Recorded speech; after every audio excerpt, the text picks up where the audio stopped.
दरम्यान टीका सहन केली पाहिजे असं वक्तव्य संजय राऊतांनी केलं होतं। त्यावर सुनील तटकरे काय म्हणाले तेही पाहूया। बीडच्या कायदा आणि सुव्यवस्थेवर प्रश्न विचारला गेला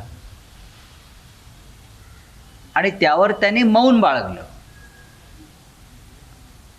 त्याच्यावरती काँग्रेसची प्रतिक्रिया आहे। बीड जिल्ह्यामधले नेते हे त्यांच्या बाजूला बसले होते। धनंजयराव मुंडे हा प्रश्न त्यांच्या संदर्भातला होता हे जर आपण स्वीकारलं पत्रकाराने विचारलेला, तर राज्याच्या उपमुख्यमंत्री म्हणून त्यांनी त्याच्यावर भाष्य करणं हे अधिक योग्य ठरलं असतं। अर्थात तो त्यांचा अधिकार आहे। आपण ही टीका सहन केली पाहिजे आणि त्याच्यावरती भविष्यामध्ये या चुका होणार नाहीत याची काळजी घेतली पाहिजे। एक तर संजय राऊत साहेबांना माहीत नाही, कारण वहिनी प्रभावीपणाने प्रशासनामध्ये काम करतात, संघटनेमध्ये काम करतात, त्या त्यांचे विचार स्पष्टपणाने जाहीर सभांच्यामध्ये शासकीय कार्यक्रमामध्ये मांडत असतात।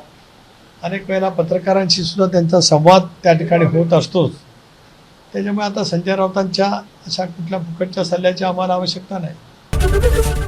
एबीपी माझा, उघडा डोळे बघा नीट।